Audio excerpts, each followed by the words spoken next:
마태복음 5장 10절에서 12절 말씀 우리 같이 봉독합니다.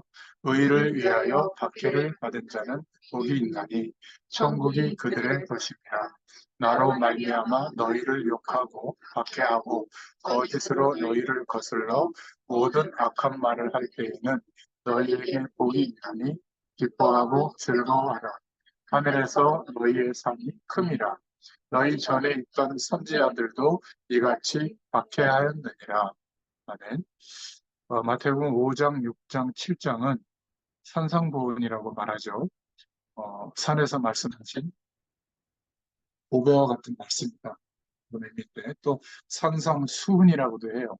산에서 가르치신 말씀인데 우리가 꼭 지켜야 될 말씀이다. 뭐 이렇게 산상보훈, 산상수훈이라고도 하죠. 그중에 마태복음 5장은 공생의 사역을 처음 시작하면서 어, 너무나 열악한 환경과 부족한 사람들이 네, 이제 부름을 받았단 말이에요. 그러니까 본인들 스스로도 오히려 대단했던 그 당시에 기득권 세력이었던 바리새인들 이런 사람들을 부러워했지 자기들이 무슨 일을 할 수 있을까? 왜냐하면 현실도 그랬고 자신들의 수준도 그랬단 말이에요. 근데 그런 사람들에게 당신이 그리스도인 것을 많은 무리들 앞에서는 막 기적을 베푸면서 나타냈지만 제자들을 산으로 불러서 그 산이라고 하는 것은 아무 배경이 없는 곳이기 때문에 정말 주님을 쫓는 사람만 오게 돼 있거든요. 그, 그 제자들이 나왔을 때 드디어 하나님의 능력이 나타날 수밖에 없는 말씀을 선포하신 거예요. 그 말씀을 믿고 인도받았던 제자들, 또 그 제자들을 통해서 그 응답이 전달되어졌던 또 찾아진 제자들, 이렇게 300년 동안 끊임없이 그것도 모이는 곳에서도 마찬가지지만 거의 그 당시는 모이기가 어려웠기 때문에 가정 단위로 흩어져서 이 복음의 비밀과 하나님의 능력이 실제하는 것을 체험하게 된 거예요. 그래서 이들이 초대교회 약 100명, 120명 정도였는데 어느 정도로 역사했냐면은 순교라고 하는 것은 우리가 말이 그냥 좋은 말로 표장해서 들리는 거지 어마어마한 극한의 한계잖아요. 죽는 건데 그것도 그냥 곱게 죽는 게 아니라 뭐 불태워 죽이든지 막 사자밥이 되게 하든지 그 정도가 아니라 자기의 가문 가족 전체가 몰살당하는 거거든요. 근데 그런 극악의 어려움이 와 있는데도 순종할 수 있었다는 것은 그것보다 더 큰 하나님의 축복을 이 사람들은 경험하고 있었던 거예요. 그러니까 우리가 만약에 그런 은혜와 힘이 없으면 우리가 뭐 남이 나한테 싫은 소리 조금만 해도 막 모욕감을 느끼고 막 자존심 상할 텐데 이들은 생명을 드리는 것도 그렇게 큰 어려움이 없이 인도받았단 말이에요. 근데 이게 초대교회만 있었던 게 아니라 교회사에 보면 이런 일들이 있었죠. 우리나라도 마찬가지고. 저는 이제 선교 현장을 가기에 앞서서 좀 선교에 대한 생각들, 그런 책들, 또 선교하셨던 분들의 기록들 이런 것들을 요즘 찾아보고 있는데 특히 한국 교회에 대해서 우리는 교회가 이렇게 많아지니까 우연히 이렇게 된 것 같지만 정말 우리나라가 극악한 소수민족이었어요. 130년 전에. 그리고 선교사를 보내면 막 다 죽이는 거예요. 서양 귀신이라고. 그러니까 정말 그 미개한 민족이었고 악한 민족이었거든요. 근데 하나님이 아주 깨끗하고 뭐 지금으로 말하면 뭐 교권이라든지 명예라든지 성공이라 이런 생각이 아니라 순수한 마음으로 영혼을 구원하는 마음을 가지고 그것도 20대 때 주로 그런 선교사들이 우리나라에 많이 왔거든요. 토마스 선교사 같은 경우는 중국에서 사역을 하다가 전도여행 갔다가 돌아오니까 그 아내가 그 파열을 하다가 죽어 있는 거예요. 아무도 돌볼 사람이 없으니까. 너무 상심해서 하나님께 기도하다가 조선이라는 땅에 대한 소식은 들었는데 마음은 없었단 말이에요. 근데 하나님께서 저 조선이라는 땅을 하나님의 교회가 세워지도록 한 번도 세워지지 않는 그 나라, 그 민족을 향해서 하나님의 마음을 자기 부인의 죽음을 통해서 경험시켜 준 거예요.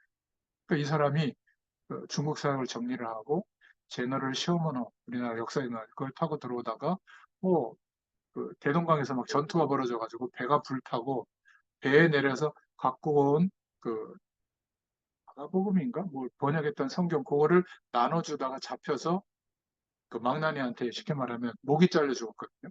전도 한 번도 못했어요. 근데 그 성경을 누군가가 전달해 줬는지 그 망나니, 목을 뱉던 망나니의 자녀인가 아들인가가 그거를 보고 복음을 받게 된 거예요. 그래서 나중에 에, 평양에서 대부운동이 일어날 때 굉장히 중요한 멤버로 하나님이 역사했거든요. 나중에는 토마스 선교사가 한 일은 우리가 볼 때는 참 아무것도 아니죠. 부인은 죽고 20대 때인데 꿈을 펼쳐보지도 못하고 선교하러 왔다가 누군가에게 복음을 전해서 영접하는 일도 없이 그냥 성경책 몇 권 나눠주다가 잡혀서 죽임당했단 말이에요. 비참하게. 근데 그게 아니에요. 우리나라도 보면 그런 순교의 피가 뿌려진 하나님이 가장 사랑하는 하나님의 일꾼들을 보내서 그 바탕 위에 믿음을 받으시고 한국교회 복음의 문을 여신 거예요. 이게 130년밖에 안 돼요. 우리가 대단한 것 같아도. 그러니까 벌써 뭐 우리는 우리 사회에 뭐 이렇다 저렇다 막 하고 있잖아요. 그러는 사이에 지금 이상한 세력들은 일어나가지고 세계화되는 종교를 만들고 있잖아요. 종교는 아니지만 뭐 단수련이라든지 기운동 이런 것들은 이미 뉴욕의 센터까지도 있고요. 뭐 우리가 생각할 때는 정말 이상한 단체들인데 뭐 내가 하나님이다. 또 그러다가 남편이 죽었는데 나는 또 어머니 하나님이다. 이러고 있는데도 세계화돼 있다는. 그러니까 이들은요 무섭도록 포교합니다. 왜? 행위의 종교니까. 근데 우리가 우리의 인생에 치중하고 있으면서 그냥 알고는 있지만 복음 전해야 되는 것을 알고 있지만 뭔가 좀 이렇게 침묵하고 있는 사이에 이미 우리가 보고 있는 세상은 교회, 뭐 목회자, 뭐 교인들 거의 무시합니다. 그만큼 하나님이 함께하는 능력이 나타나고 있는 것을 보지 못한 거예요. 그러니까 우리는 우리 안에서 뭐 맞다 틀리다 이러고 있지만 일반적인 불신자가 봤을 때는 종교의 영역에서도 지금 개신교회는 추락하고 있는 겁니다. 오히려 불교나 뭐 천주교회나 아니면 뭐 아주 그냥 그 뭐지? 검정 치마에 위에 흰 저고리 입고 다니는 머리 쪽진 머리하고 원불교. 원불교가 오히려 불신자들의 인정받아요. 왜냐하면 원불교가 하는 주된 일이 뭐냐면 그집 나온 청소년들 돌보는 사역은 우리나라에 제일 잘해요. 센터도 많고 복지도 잘해주고. 그러니까 벌써 그 배우의 삼성 뭐 이건희 회장 부인이 뭐 돕고 있다 뭐 이런 내용도 있던데 우리가 좀 현장을 두고 정말 한번 생각해 볼 시간이 온 겁니다. 왜냐하면 전 세계적으로 하나님이 어려움을 한번 줬잖아요. 코로나 때 막 죽는다 이런 느낌 오지 않았어요? 저는 그거 봤을 때 이게 그냥 세균에 의한 감염이지만 지금 세계 정세가 어떻게 돌아오고 있냐면 다시 패권으로 덩어리가 묶여지고 있거든요. 그러니까 여차하면 그 전쟁이 일어나는 이 국지전들이 여차하면 일어나요. 우리나라는 거기에 거의 8, 90%의 그 일어날 가능성이 있는 국가 중에 하나거든요. 그러니까 사실은 하나님께서 이렇게 하나님의 시간을 두고 인도하고 계셔서 그렇지 위기스러운 상황이 이때 우리가 지금 복음서의 말씀을 보고 있는 겁니다. 그래서 우리가 어, 오늘 말씀을 보니까 일반적인 하나님 없이 살아가는 사람들이 형성하고 있는 가치관으로 볼 때는 별 볼일이라는 말씀이에요. 뭐 핍박을 받는 자가 복이 있다. 이 핍박이라는 것은 단순히 박해나 핍박은 어려운 정도가 아니라 극한의 어려움이거든요. 그런데 그런 사람이 복이 있다. 또 기독교 역사를 보면 거의 핍박의 역사라고 봐도 과언이 아니죠. 그래서 오늘 말씀을 들으면서 꼭 생각해 보실 것은 내게 어려움이 올 때, 이때 그 어려움을 겪고 있는 나의 중심과 태도가 내 주변에 나를 알고 있는 사람들에게 굉장히 많은 영향을 줍니다. 저희 집에서도 보니까 내가 말로 이렇게 뭐 하나님의 은혜 어쩌고 할 때는 전달이 안 돼요. 그런데 우리 집에도 가정에도 어려운 일들이 있잖아요. 우리가 살아오면서. 그때 정말 제가 제 힘으로 할 수 있는 게 없더라고요. 그래서 하나님께 기도하면서 깨닫게 해주신 그 내용을 제가 표현을 했어요. 예를 들면 이런 겁니다. 아이들한테도 너희들 아빠는 공부나 너희들이 똑바로 살아서 중요한 어떤 인물이 되고 행복한 삶을 누릴 수 있다고 생각하지 않는다. 나는 너희들을 못 믿겠다. 나도 못 믿는데. 대신에 너희 안에 역사하는 하나님을 내가 믿고 있다. 너희들이 겪고 있는 시행착오나 이상한 모습들은 아직은 나보다는 덜하더라. 내가 성장기를 자라올 때보다는. 그러나 하나님이 너희들을 인도하고 있다는 것을 내가 확실히 믿기로 했다. 이런 고백을 한번 한 적이 있어요. 근데 중요한 거는 이때 믿음이 전달되는 거예요. 뭐 돈, 경제, 건강 이런 것도요. 하나님이 책임지실 것을 믿는다. 이런 배경 속에서 하는 표현들, 고백들이 있어요. 그러니까 어려움을 당할 때 그것을 겪고 있는 우리의 태도가 사실은 굉장히 중요한 것 같아요. 하나님의 은혜를 우리가 경험하면 태도가 달라지게 되는 줄로 믿습니다. 한번 생각해 보세요. 임금이 우상을 만들어 놓고 그것도 느부갓네살 신상, 자기 신상을 만들어 놓고 절하고 거기에서 막 풀닥거리 하듯이 잔치 베푼 음식을 먹으라고 하는데 국가 고급 공무원이 거절할 수 있어요. 지금도 이렇게 청문회 뭐 하는 거 뭐 유튜브에 올라와서 이렇게 보면 아니 어떻게 저렇게 훌륭한 분들 한 분야에 최고로 성공한 사람들이 저렇게 이상한 말을 하고 거짓말을 할까? 다 이렇게 증거를 제시해도. 근데 그럴 수밖에 없는 겁니다. 왜냐하면 만약 자기가 인정을 해버리면 위에서부터 전부 문제가 되기 때문에 이거는 뭐 국가가 조직적으로 그걸 막아야 되는 거예요.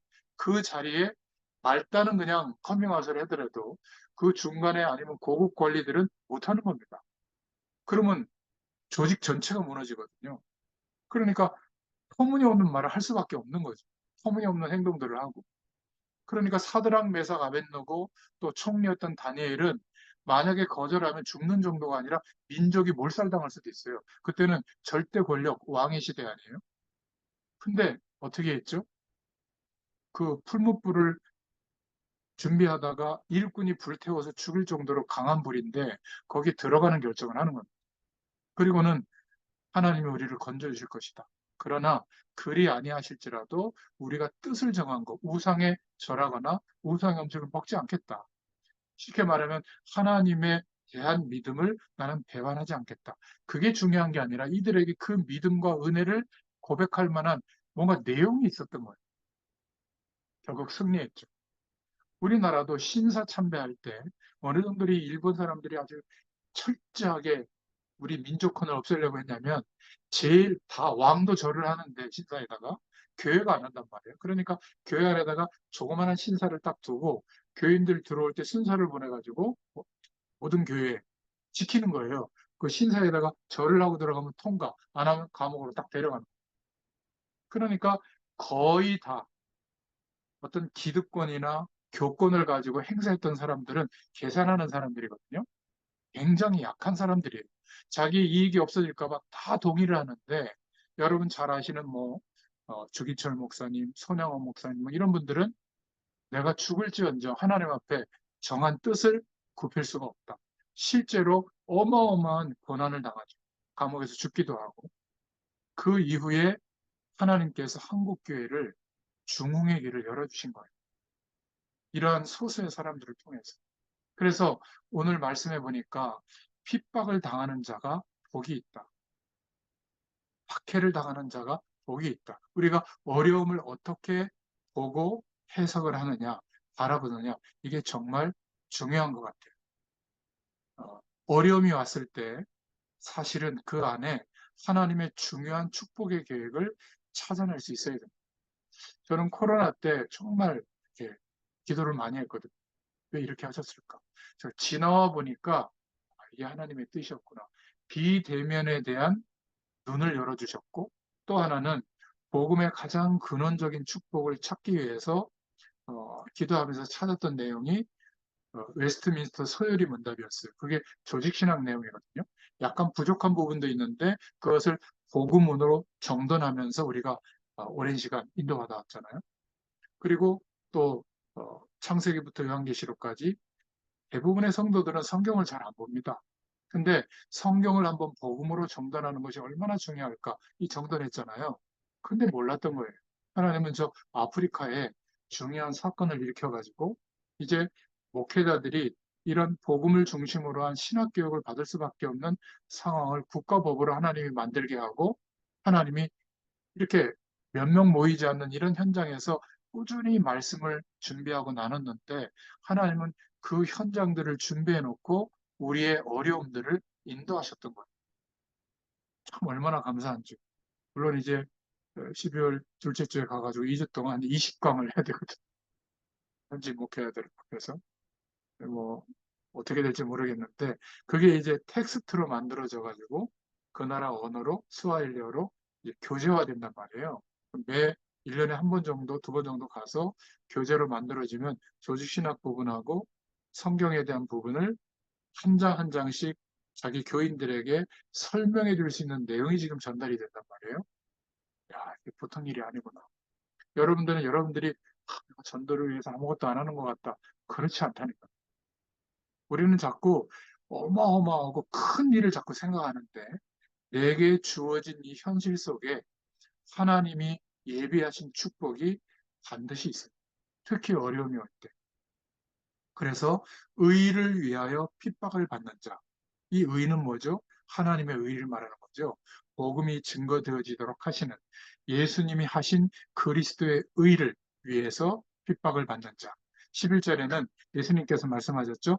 나를 인하여 너희를 욕하고 핍박하고 거짓으로 너희를 거스려 모든 악한 말을 할 때에는 너희에게 복이 있다. 12절에 보니까 기뻐하고 즐거워해라.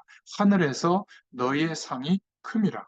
그러면서 너희 전에 있던 선지자들을 이같이 핍박하였느니라. 이렇게 말하고 있습니다. 여러분, 그런데 꼭 하나 짚고 넘어가야 될 게 있는데 핍박이 아닌 게 있어요.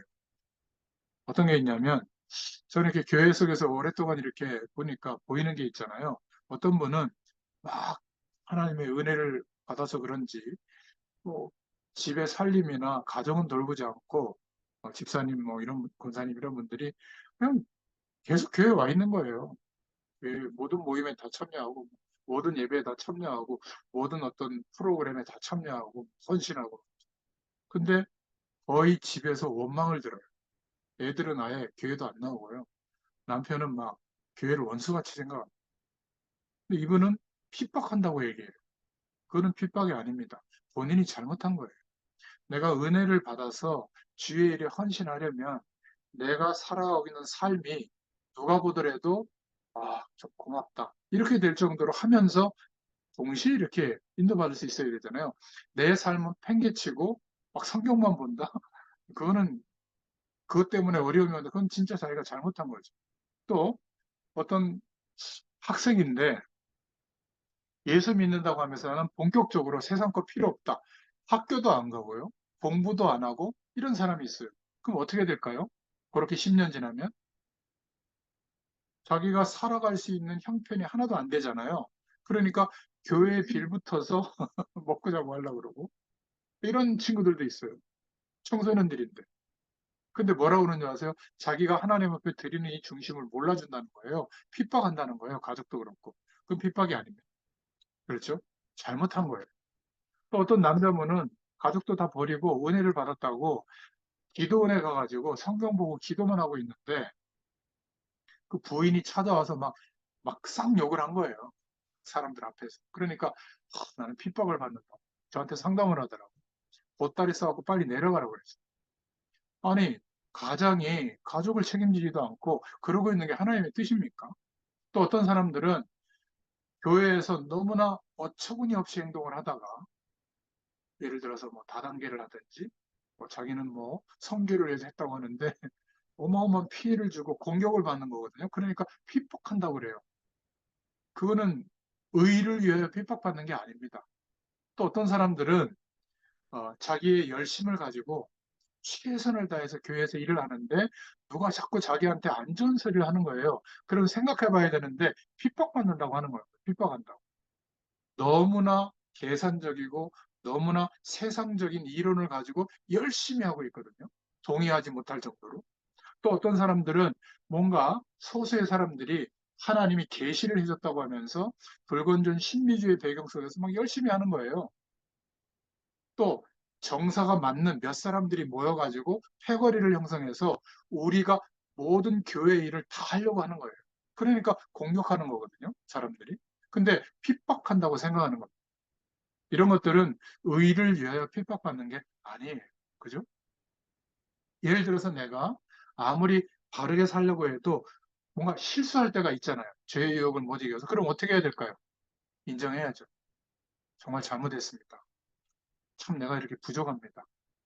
여러분 나를 위해서 기도해 주시고 내가 정말 바른 사람이 될 수 있도록 하나님께서 나를 도와주세요. 이런 자세로 있어야 되잖아요.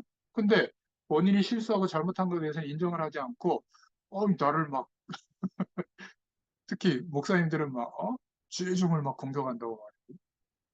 하여튼 별소리를 다 해요. 저는요 굉장히 좀 안타까울 때가 많이 있어요. 예수님이 하신 오늘 이 말씀은 그런 내용이 아니라 진정으로 복음 때문에 고난을 받을 상황이 온다면 우리가 그렇게 대단하게 복음을 드러내지도 않지만 만약 그렇게 우리가 조금 중심을 가지고 가는데 고난의 일이 온다면 그것은 축복이다. 오늘 본문으로 왜 그런지를 살펴보겠습니다. 첫 번째로 전도자는 내가 이 복음을 조금이라도 나타내고 전하려고 하는 마음을 가진 사람은 어쨌든 핍박이 당연히 오게 된다는 거예요. 그럴 수밖에 없다는 거죠. 왜냐하면 사단이 제일 싫어합니다. 사단이 제일 싫어하는 정도가 아니라 미워하는 사람이 누구냐면 전도자예요. 누군가에게 예수님을 믿으라고 전하는 것도 전도지만 우리가 그러한 마음을 가지고 조금 품어주고 기도해주고 흑암을 꺾고 이렇게 장소를 제공해서 말씀 운동을 하고 또 뭐 죄의 종들을 좀 돕고 왜냐하면 전도 때문에 하는 모든 마음과 중심과 행동은 사단이 제일 싫어해요. 특히 정말 싫어하는 사람이 누구냐면 제가 경험해봐서 알거든요. 목사인데 목회나 하지 전도하는 목사를 싫어해요. 목회자 한 명이 전도를 깨달아서 평생 부르짖잖아요. 영향이 어마어마한 거예요. 적당히 가서 전해주지 왜 완전히 변화될 때까지 가서 말씀을 전해주냐는 거예요. 저는 저를 공격한 걸 넘어서서 집사람, 자녀들, 뭐 건강, 경제 문제, 별의별 거를 다 공격하거든요. 제가 또 하나님 앞에 고백한 것들이 있어요. 이래도냐? 예, 저는 이래도입니다. 어떤 때는요, 교회 흐름을 안 타는 거예요. 안 탄다는 거예요, 저보고. 그래가지고 뭐라고 말할 수도 없고. 그런데 그렇게 말했던 사람들이 굉장히 많거든요. 제가 한 30년 지나서 보니 그 사람들이 다 그냥 나간 정도가 아니라 우리 교회에 뭐 강단의 흐름을 안 탔다고 했던 사람들이 아예 우리 교회에 대해서 안 좋게 얘기하는 사람도 있고요. 이해는 합니다. 그리고 아예 교회라고 하는 배경을 떠나서 다른 종교에 있는 사람들. 참 그렇구나. 여러분, 정말 복음에 관심이 있고 전하려고 하는 사람들을 싫어합니다. 그런데 전도에 관심이 없고 목회자가 복음에 관심이 없다. 그거는 사단이 그 사람을 너무 사랑하는 대상이에요. 어떻게 보면 구원을 받았을 뿐이지 사단의 종로릇 해주는 목회자들, 사단이 싫어할 이유가 없는 겁니다. 그런데 자꾸 복음 전할 수 있도록 안내한다. 그러면 핍박이 올 수밖에 없는 것이죠. 사단이 조직 동원해가지고 사단의 회를 동원해서 발악하는 겁니다. 내가 살아가는데 뭔가 내가 예수님 믿는 티를 좀 내고 좀 복음을 전해주려고 하는 티를 내는데 이상한 부담감과 막 압박감이 온다. 그때는 기억하셔야 돼요. 아, 사단이 나를 싫어하는 게 지금 드러나고 있구나. 다른 말로 얘기하면 긴장하고 있구나. 절대 위축되지 마세요. 또 왜 핍박받을 수밖에 없냐면 우리가 그냥 이런 얘기하면 핍박 안 받아요. 아유, 하나님 사랑하세요. 우리 교회 좋아요. 우리 목사님 설교 좋아요. 예수 믿으면 병 나아요. 예수 믿으면 하나님이 축복하셔서 경제적으로도 윤택해져요. 이런 말 하면요, 핍박이 안 옵니다. 그런데 왜 예수님이 그리스도이신지, 왜 우리는 노력해도 안 되는지, 또 하나님이 함께 하시는 임마의 축복이 뭔지, 이런 것들을 말해주면 누가 돌아오냐면요, 우상에 빠졌던 사람, 종교 속에 심취되어 있던 사람들이 아무리 노력해도 자기 인생의 근본적인 문제가 해결이 안 되니까 끊임없는 문제의 연속이거든요. 그러다가 복음을 받게 되니까 이 사람들이 빠져나오게 되는 거예요. 그러니까 이 사람들을 붙잡고 그 종교 단체들이 장사를 하다가 이윤을 추구하다가 안 되니까 사람들이 빠져나가는 영향을 주니까 아주 조직적으로 고소를 하고 막 핍박을 하는 겁니다. 요즘은 왜 카톡에다 이렇게 막 남긴 글들 있잖아요. 뭐 어떤 종교단체 이런 거에 대해서 그런 것도 딱 캡처해가지고 뭐 누가 연결해 주는지 고소장을 막 내는 거예요. 그러면 사실이라고 하더라도 뭐 그 뭐라고 하지? 명예훼손죄 이런 게 다 걸리나 봐. 뭐 사실이 아니면 막 더 하고. 그러니까 이런 거를 막 조직적으로 막 핍박하는 것도 많고요. 다행히 저는 아예 그 유튜브에 생방송이나 이런 채팅창이 없기 때문에 다행인데 그런 거 하는 목회자들은 막 그런 고소도 들어오고 그런다고 그러더라고요. 또 올바른 복음이 증거되어지면 국가에도 영향이 가게 돼 있어요. 이게 사실은 다른 영향력이거든요. 이때 올바른 정치인들은 괜찮은데 독재자들은 자기의 잘못한 것을 어딘가에 이렇게 돌려야 되잖아요. 그러니까 타깃이 되는 겁니다. 그래가지고 어마어마한 핍박을 가하게 돼 있어요. 역사가 그랬습니다. 250년 동안 로마 황제 10명이 기독교를 엄청나게 핍박했거든요. 그런데 그 당시에 바리새인이라든지 다른 종교들은 아무리 있어도 황제가 정치하는 데 있어서 걸리는 대상이 아니었어요. 그러니까 로마의 기독교의 숫자가 많아지니까 기독교의 숫자가 많아지니까 어, 신의 대리자로 왕을 신격화해가지고 신상을 만들었단 말이에요. 그럼 우상 숭배해야 되는데 안 하지. 또 로마의 법을 따라야 되는데 말씀을 따라가지. 이러니까 아주 그냥 어마어마한 핍박을 하게 됩니다. 그러니까 사단이 싫어하죠.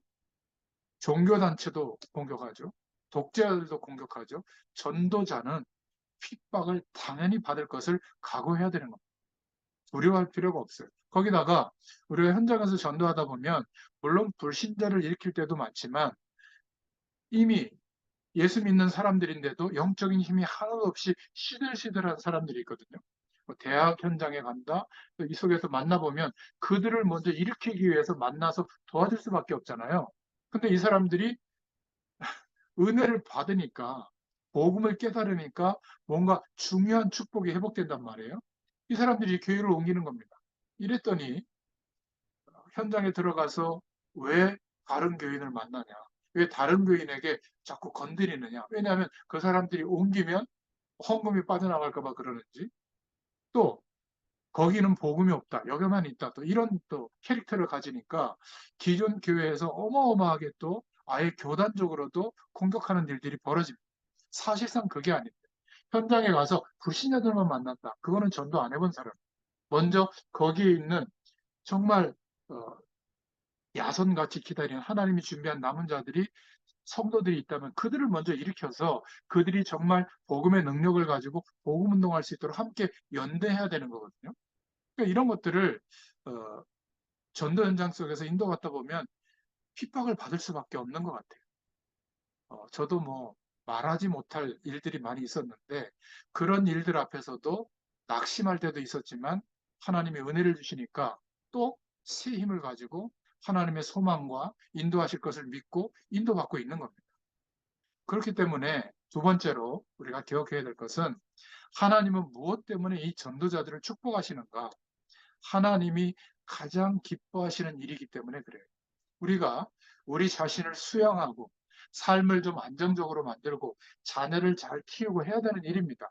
그런데 그런 일을 조금 못하더라도 인격이 좀 무너지고 삶이 좀 연약하고 이러더라도 하나님이 가장 기뻐하시는 일에 뭔가 우리의 중심을 들이고 있다면 하나님이 역사하세요. 왠 줄 아세요? 교회에 데리고 오는 게 전도가 아니라 누구든지 어쩔 수 없이 출생해서 살아보니까 저주 가운데 완전히 빠져서 살 수밖에 없거든요. 여기에서 빠져나오도록 돕는 유일한 길이 예수 그리스도를 전해주는 건데 그게 전도이기 때문에 하나님이 땅끝까지 이 복음이 증거되어지도록 역사를 움직이고 있는데 그 일을 하고 있는 거예요. 좀 부족하더라도 하나님 축복하는 겁니다. 그러니까 니고데모 같은 사람들은 미안하지만 전도자로서 나서기가 어려워요. 왠 줄 아세요? 기득권 그 조직 안에 있던 사람이거든요. 만약에 자기가 모든 유대 사회가 이상하게 바라보고 이단시하는 그 복음을 니고데모가 말하기 시작한다. 아마 그 조직 사회에서 심각한 어려움이 올 겁니다. 자기가 형성돼 있던 모든 것을 다 포기해야 될지도 몰라요. 그러니까 니고데모는 분명히 예수님을 통해서 진리의 말씀을 들었고 아마 뒤에서는 도왔을지 몰라요. 그러나 자기 생을 걸지는 못했던 것 같아요. 제가 교회 역사들도 이렇게 보면 정말 하나님이 대단하고 유명한 사람들을 통해서 간혹 몇 사람을 통해서 하신 일이 있지만 거의 대부분 그냥 그 당시에 사람들이 봤을 때 손가락질을 받을 수밖에 없는 그런 삶의 태도와 내용을 가진 사람들이 어느 날 복음을 듣게 된 거예요. 하나님이 은혜를 주신 거예요. 그랬더니 이 모자란 사람들이 별고 능력도 없는데 힘을 합친 겁니다. 그리고 하나님께 기도하기 시작한 거예요. 하나님은 그들을 통해서 항상 복음이 회복되게 하시고 또 교회가 세워지도록 역사해 주신 거 있죠. 저는 한국 현장이지만 현장에서도 보면 정말 어려운 분들, 삶에 굉장히 심각한 한계에 놓인 분들이 정말 복음 속에 들어오게 되고 또 복음을 전하려고 하는 마음이 이분들이 더 많아요. 지금도 보면.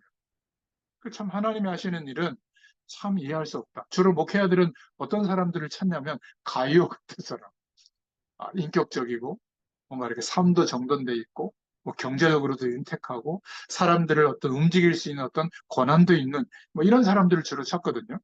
그러다 보니까 말씀이 필요한 곳에 안 가요. 정말 하나님의 말씀이 전달될 시간이 왔는데 역사할 시간이 왔는데도 가서 안 도와요. 어떤 분이 자기 현장에 이렇게 복음을 받아야 될 사람이 있을 때 저한테 연락이 오더라고요. 왜 저한테 하셨냐고. 그 교회도 목회자들이 많은데 그랬더니 우리 교회 목사님들은 너무 바빠가지고 이런 데는 얘기하면 안 오실 것 같아요. 근데 목사님한테 전화하면 모든 걸 제쳐두고 갈 것 같아서 전화했다 그러더라고요. 저는 갑니다. 왜? 아니, 복음을 지금 받으려고 하는 그 현장에 사람이 기다리고 있는데 이것보다 목회자인 제가 가서 심부름하는 이 일보다 더 중요한 게 뭐가 있겠어요? 저는 뭐 아버님 생신, 저희 어머니 생신, 우리 가족들의 생일 그런 거 별로 아예 선언을 했거든요. 저는 그냥 현장에 가서 말씀 전할 테니까 혹시 날짜가 겹쳐서 못 갈 때는 이해해 주시라고. 이해해 줍니다. 그런 거 다 못 챙겼다고 해서 가정이 파탄 나지도 않고요. 괜찮아요. 중요한 것은 우리가 하나님이 가장 기뻐하시는 일을 할 때, 그 일 때문에 지옥의 권세에 묶여 있던 사람들이 거기에서 해방되는 줄로 믿습니다. 저주 가운데 사람을 뽑아내는 것이 전도다. 그러니 마귀는 이 일을 막을 수밖에 없잖아요. 그리고 하나님은 이 일을 하는 사람을 축복할 수밖에 없는 겁니다. 그 사람이 대단해서가 아니라 하나님이 가장 원하시는 일을 하고 있는 거죠. 저와 여러분이 오늘 이 시간 이 자리에 앉아 있다는 것은 하나님께서 부르시고 인도하시는 것이 틀림없는 것 같아요. 저는 뭐 여러분들을 통해서 어떤 목적을 가지고 움직이는 것보다 딱 하나예요. 저처럼 일평생 복음 전하는 사람이 되고 또 우리가 그 응답이 온다면 함께 연대해서 땅 끝까지 이 복음을 전하는 일에 함께 했으면 좋겠다. 이런 중심으로 말씀을 심부름하는 거지. 내가 앞으로 개척하면 여러분들이 우리 교회 반주하고 뭐 이런 거 생각한 적은 한 번도 없어요.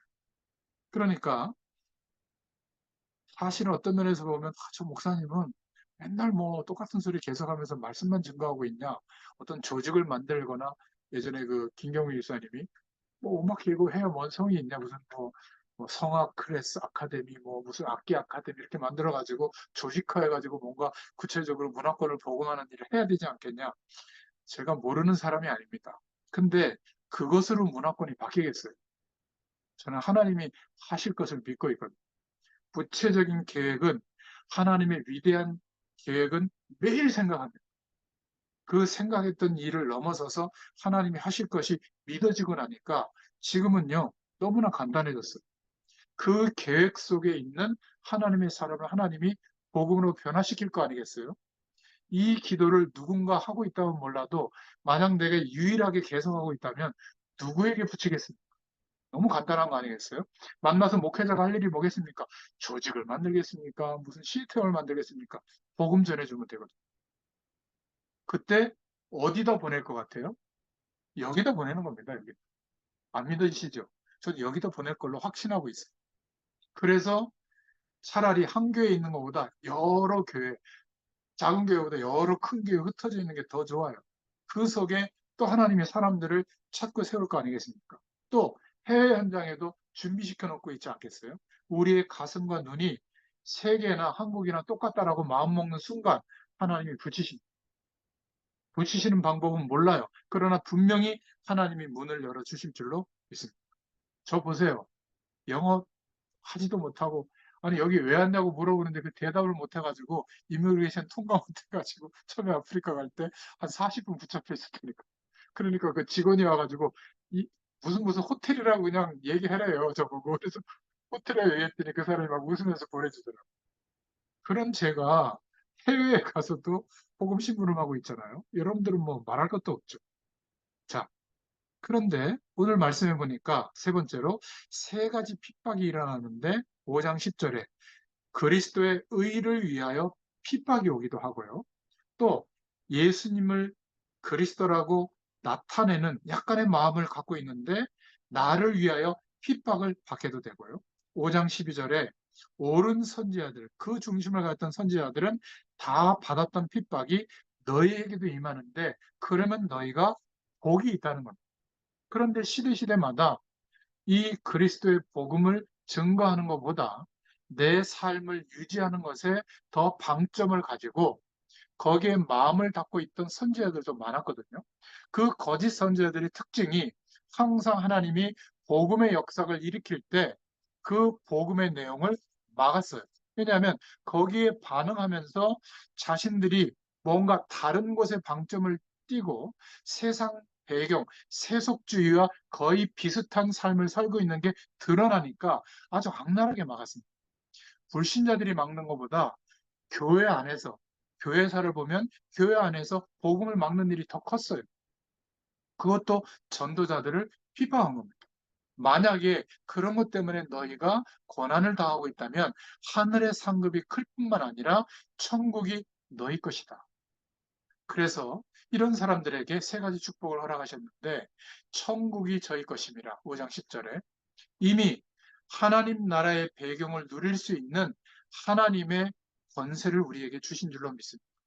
하나님의 자녀가 되는 권세를 주셨습니다. 우리가 여기에 미국 시민권을 갖고 있다면 미국 법의 보호를 받듯이 우리가 천국 가기 전에 이 땅을 사는 동안에 천국 배경을 누릴 수 있는 자격이 주어진 줄로 믿습니다. 누구에게요? 특별히 의를 위하여 박해를 당하는 자가 복이 있는데 천국 배경이 누려지는 축복을 저희에게 허락할 거다. 이렇게 예수님이 약속해 주신 겁니다. 천국 갈 수 있는 축복도 주셨고 하늘 배경을 누릴 수 있는 권세도 우리에게 주셨다. 5장 11절 12절에 저희들에게는 하늘의 상급이 크다.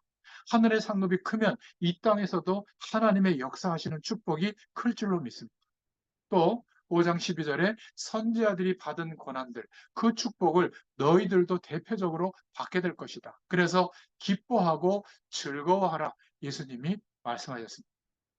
저는 지금까지 현장에서 보면서 예수 믿는 사람이 예수 믿는 것 때문에 그 신앙을 고소하려고 영향을 주다가 예수 안 믿는 가정의 모든 식구들에게 핍박을 받는 걸 많이 봤거든요.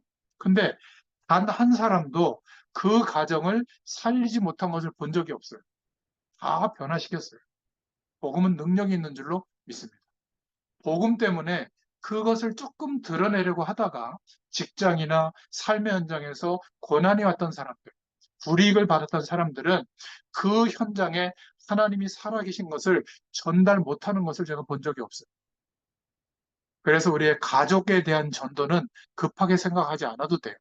우리가 한 번 만나고 못 만나는 사람이 있거든요. 우리가 만남 속에. 저는 그때는 의도적으로 조금 강하게 복음 얘기합니다. 뭐 기분 나쁘더라도. 왜? 유일한 기회일 수 있으니까. 그런데 가족 같은 사람들은 늘 만나잖아요. 하나님의 시간이 분명히 있는 줄로 믿습니다. 급할 거 없어요. 우리가 이 하나님의 축복을 누리고 기도하고 기다리면 하나님의 시간이 와 있다는 것을 보게 됩니다. 그때는요, 정말로 거짓말처럼 순수하게 이 복음을 받고 나보다도 더 복음의 사람으로 바꾸시는 역사가 일어나게 될 줄로 믿습니다. 저를 보세요. 저희 아버지가 얼마나 눈물 흘리면서 기도한 줄 아세요? 근데 어느 날 이제 제가 아버지에게 복음을 오히려 말해주고 있다니. 아버지가 복음을 모르는 분이 아니에요. 제가 명절 때 설교를 하면 우리 아버지가 아멘하고 은혜를 받으세요. 그렇게 모자랐던 그 아들이 이렇게 오히려 바뀔 수도 있는 겁니다. 우리가 기도하던 대상자. 그러니까 하나님은 의를 위하여 핍박을 받는 자는 복이 있다. 축복할 수밖에 없는 겁니다. 오늘 결론이에요. 5장 12절에 너희 전에 있던 선지자들도 이같이 박해하였느니라. 만약 우리가 복음 때문에 이렇게 일주일에 한 번 시간을 내는 거, 이게 참 어렵습니다. 어쩌다 한 번은 가능한데, 뭐, 매주, 1년, 우리 장입사 같은 경우는 벌써 몇 년이에요? 20, 20, 20년 이상은 제가 카운트도 못했어. 그 오랜 시간을 일주일에 한 번 이렇게 시간을 낸다. 그러면 인생의 많은 것들을 앞뒤로 미뤄야 되거든요. 이것 하나만 해도 또 우리가 누군가를 복음화하기 위해서 복음 전해주기 위해서 그를 품고 기도하고 용납하고 도와주고 이렇게 시간을 들이고 있다. 제가 약속합니다. 하나님께서는 우리의 영육 간에 하나님께서 충만한 은혜와 강건함을 주실 줄로 믿습니다. 저는 그래서 확신해요. 여러분들이 이 복음의 중심을 갖고 있다면 건강에 대한 걱정하지 마세요. 건강에 문제가 와도 하나님 책임집니다. 아니 뭐 어떻게 우리가 이 심부름을 할 수 있겠어요, 그죠?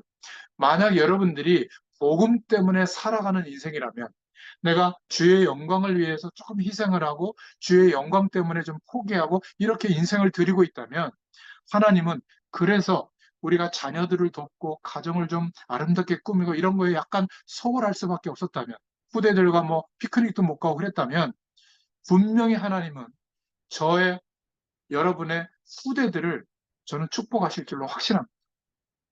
왜 그렇죠? 우리 후대들이 우리 부모가 무엇 때문에 사는지를 보고 있다는 거예요. 정말 무슨 중심으로 살고 있는지 이게 전달이 되고 있어요. 하나님께서 우리 후대들을 분명히 바꾸실 줄로 믿습니다. 여러분들이 복음 때문에 물질을 드린다. 복음 때문에 헌금한다. 복음 때문에 뭐 주의 종들을 또 어려운 사람들을 돕는다. 저는 하나님께서 분명히 여러분들의 경제에 복을 주실 줄로 믿습니다. 이거는 부자 된다는 말하고는 좀 다른 거예요. 뭐냐면 아무리 돈이 많아도 그 돈 때문에 재앙이 임할 수도 있거든요. 자녀들이 막 싸우잖아요. 대기업들 보면 싸우는 정도가 아니라 법에다가 고소를 할 정도잖아요. 어떤 데는 막 부모님을 죽이기도 하고 자기 부인을 막 보험금 타기 위해서 죽이기도 하잖아요. 여러분, 돈이 많다고 해서 복이 아닙니다.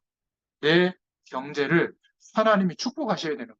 그러면 그 경제를 통해서 의미 있는 삶을 살 수가 있는 거거든요. 하나님의 복이 임하게 되는 겁니다. 분명히 우리가 복음 때문에 물질을 드리고 헌신을 한다. 하나님은 저는 그 복을 주실 줄로 믿습니다. 또 더 나아가서 조금 중심을 가지고 사는데 핍박이 온다. 그 현장에서. 그러면 그 현장을 하나님이 어떻게 변화시키는지를 이 사람에게는 보여주십니다. 하나님의 시간표를 이루시는 것을 보여주실 줄로 믿습니다. 그래서 우리가 뭔가 조금 복음 때문에 살아가는데 어려움이 올 때 이것을 어떻게 보느냐에 따라서 저와 여러분의 신앙에 많은 답들이 나오게 될 줄로 믿습니다.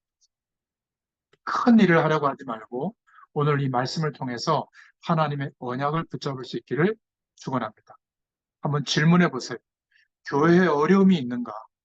나는 지금 사람 때문에 어려움이 있는가?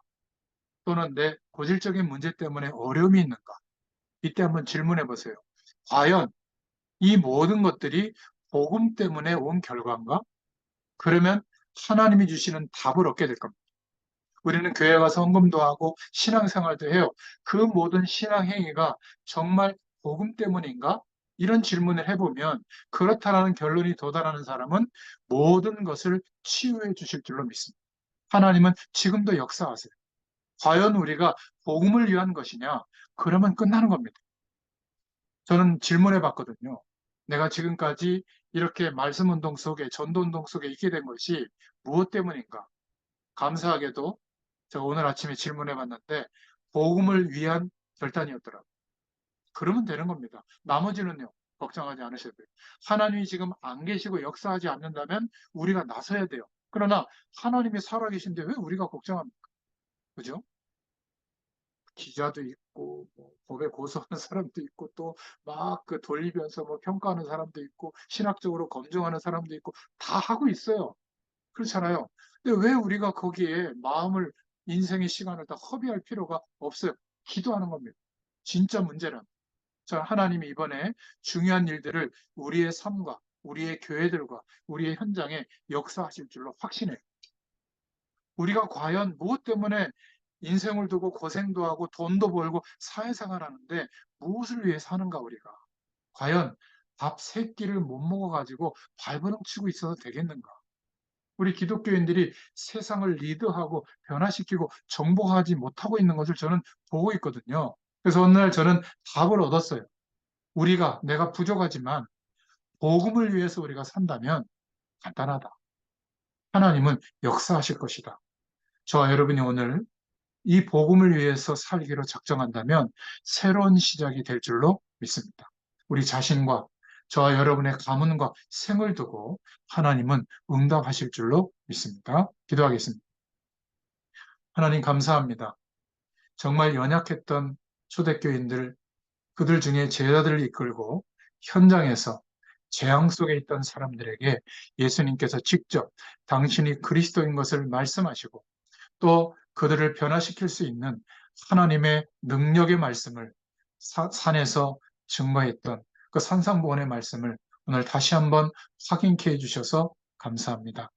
정말 복음 때문에 살아가는 저희들이 되게 하시고 그때 오는 어려움 때문에 또 부담감 때문에 핍박 때문에 두려워하지 않게 하여 주시옵소서. 오히려 천국 배경의 축복을 더욱 누릴 수 있는 믿음의 사람으로 그 한 사람으로 저희들을 세우시고 증인의 자리에 있게 되도록 역사하여 주시옵소서. 예수님의 이름으로 감사하며 기도드렸습니다. 네. 아멘. 감사합니다.